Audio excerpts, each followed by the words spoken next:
ایک خاموش اور پرسکون شام تھی۔ ڈاکٹر کی رہائشگاہ میں سب ترتیب سے تھا۔ آج رات ایک مذہبی تقریب رکھی گئی تھی اور مہمانوں کے لیے کمرہ سجا دیا گیا تھا۔ ڈاکٹر کی بیوی اور بیٹی گھر کی صفائی اور تیاری میں مصروف تھیں۔ اندرونی کمرہ خوشبوؤں سے مہک رہا تھا، میز پر چائے اور کیک رکھے گئے تھے اور ہر چیز میں پاکیزگی اور سادگی جھلک رہی تھی۔ ڈاکٹر خود اپنے کمرے میں خاموش بیٹھے تھے، جیسے کسی گہری سوچ میں ہوں۔ وہ ایک سمجھدار، مذہب سے وابستہ اور عزت دار شخص تھے، جو ہمیشہ صحیح بات کہنے اور کرنے کے قائل رہے تھے۔ تبھی اچانک دروازے پر ایک دستک ہوئی۔ بیٹی نے چونک کر دروازہ کھولا۔ دروازے پر ایک ابرو شاندار لباس میں ملبوس اجنبی کھڑا تھا۔ اس کی آنکھوں میں عجیب سی چمک تھی اور چہرے پر مسکراہٹ۔ کہ میں اندر آ سکتا ہوں؟ اس نے نرمی سے کہا۔ بیٹی کچھ دیر کے لیے ہکا بکا رہ گئی، لیکن اجنبی کے لہجے میں ایسی دلکشی تھی کہ اس نے فوراً دروازہ کھول دیا۔ اجنبی کے قدموں کی آہٹ نے ڈاکٹر کو چونکا دیا۔ وہ اپنے کمرے سے باہر آئے اور حیرت سے اس غیر متوقع مہمان کو دیکھا، جو ان کی بیوی اور بیٹی کے ساتھ بیٹھا تھا، جیسے کہ وہ کوئی پرانا دوست ہو۔ معاف کیجیے گا، لیکن آپ؟ ڈاکٹر نے نرمی سے پوچھا۔ اجنبی نے مسکرا کر کہا، بس راہ گزر رہا تھا اور روشنی دیکھ کر آ گیا۔ کیا میں کچھ دیر یہاں بیٹھ سکتا ہوں؟ مجھے لگا یہاں کچھ روحانی باتیں ہوں گی۔ ڈاکٹر، جو ابتدا میں کچھ الجھے ہوئے تھے، وہ اس کی باتوں کے انداز اور انداز گفتگو سے متاثر ہوئے۔ وہ بولے، جی ہاں، آج رات یہاں مذہبی خطاب ہے، اگر آپ چاہیں تو آپ بھی سن سکتے ہیں۔ اجنبی نے گہری نظروں سے ڈاکٹر کو دیکھا اور کہا، خطاب؟ کیا اس کی کوئی ضرورت ہے؟ کیا ہم خدا کو کتابوں سے جان سکتے ہیں یا صرف دل سے؟ یہ سوال کچھ غیر متوقع تھا۔ ڈاکٹر کی بیوی اور بیٹی بھی چونک گئیں، لیکن اجنبی کے چہرے پر ایسی سنجیدگی تھی کہ سب خاموش ہو گئے۔ پھر اس نے کمرے کا جائزہ لیا، خوشبو لی اور کہا، یہ گھر بہت خوبصورت ہے اور یہ سکون شاید اس زمانے میں کہیں اور نہیں ملتا۔ ڈاکٹر نے پہلی بار اس کی آنکھوں میں جھانک کر دیکھا، جیسے وہ کسی عام انسان کی نہیں بلکہ کسی گہرے راز کی کھڑکی ہو۔ تھوڑی دیر میں گھر میں دیگر مہمان آنا شروع ہو گئے۔ ڈاکٹر کے قریبی دوست، مقامی پادری اور چند مذہبی طبقے سے تعلق رکھنے والے افراد، سب نے ڈاکٹر کی بیوی سے خوشدلی سے ہاتھ ملایا اور اپنی محسوس کرسیوں پر بیٹھ گئے۔ لیکن جیسے ہی ان کی نظر اجنبی پر پڑی، سب کی آنکھوں میں حیرت جھلکنے لگی۔ یہ کون ہے؟ پادری نے آہستہ آواز میں ڈاکٹر سے پوچھا۔ ڈاکٹر نے نرمی سے جواب دیا، یہ ایک مسافر ہیں، اتفاق سے یہاں آ گئے۔ پادری نے سر ہلایا، لیکن اس کی آنکھوں میں تشویش واضح تھی۔ تقریر شروع ہوئی۔ پادری نے بائبل سے اقتباس پڑھنا شروع کیا اور روحانیت، نیکی اور انسان کے فرض پر گفتگو کرنے لگا۔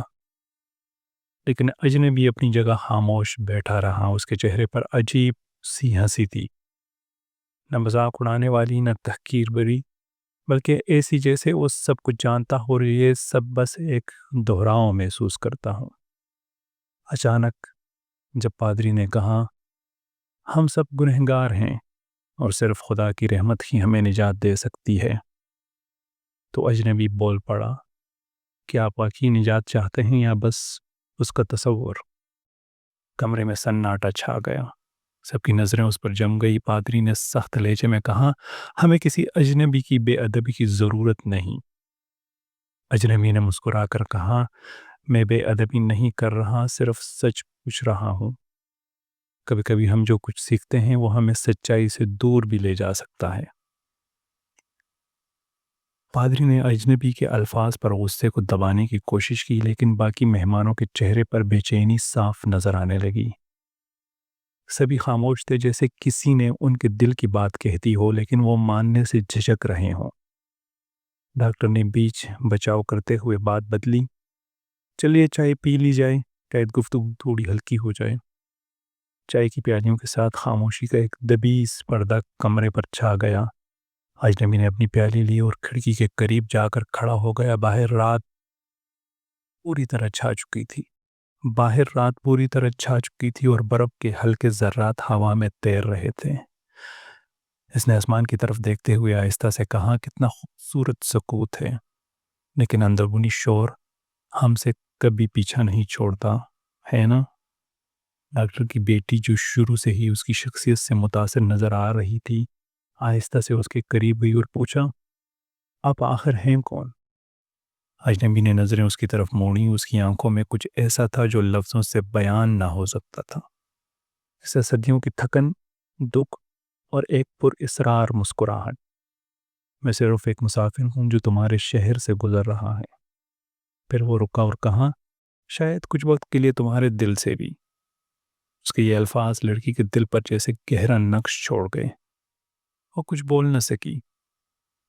کمرے میں خاموشی دوبارہ گہری ہو گئی تھی۔ سب مہمان اب اجنبی کی موجودگی سے قدرے بے چین ہو رہے تھے، لیکن پھر بھی کوئی اس سے آنکھیں نہیں ہٹا پا رہا تھا، جسے اس میں کوئی ناقابل بیان کشش ہو۔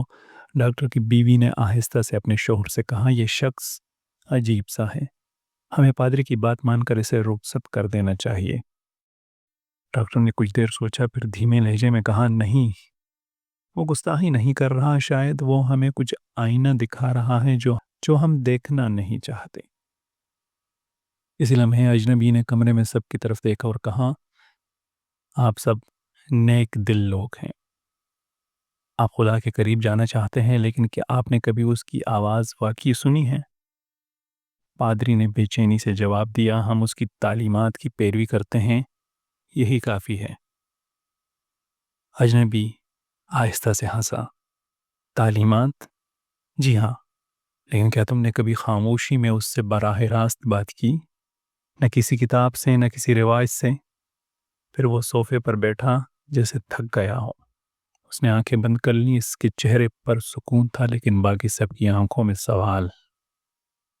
ڈاکٹر کی بیٹی نے اس کی طرف دیکھا، نہ اب اجنبی کے طور پر بلکہ جیسے کوئی روحانی مسافر جو وقت کے پردے میں چھپا ہوا ہو۔ رات گہری ہو چکی تھی، مہمان ایک ایک کر کے اٹھنے لگے، لیکن ان کے چہروں پر وہ روایتی سکون نہیں تھا جو عام مذہبی مجلسوں کے بعد دکھائی دیتا ہے، بلکہ ایک اضطراب، ایک سوچ، جیسے دل و دماغ کو کسی نے جھنجھوڑ دیا ہو۔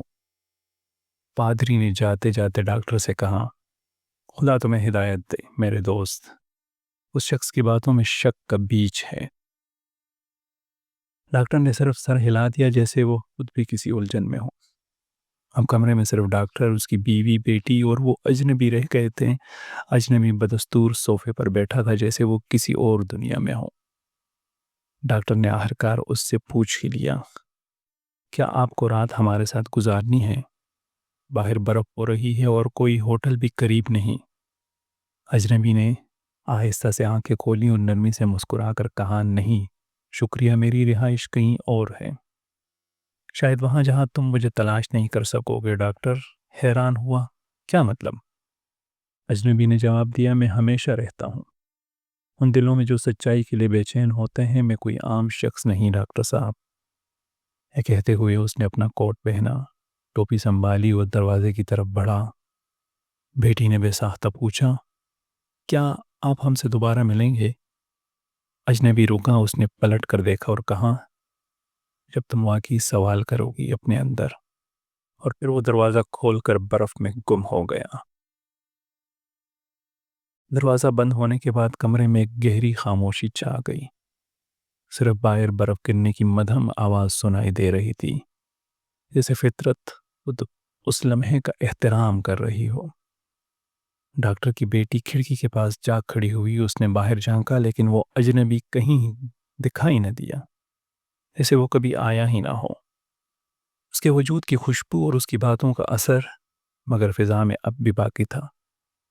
ڈاکٹر خود بھی کچھ کہنے سے قاصر تھا۔ وہ شخص جسے سب نے ایک عام مہمان سمجھا، ایک ایسا آئینہ بن گیا جس میں ہر ایک نے اپنا چہرہ دیکھا، بغیر نقاب کے۔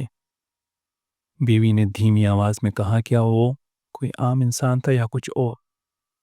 ڈاکٹر نے آہستہ سے کہا، شاید وہ ہمیں جگانے آیا تھا، شاید وہ خدا کا پیغام رساں تھا، یا ہماری روح کا کوئی بچھڑا ہوا حصہ۔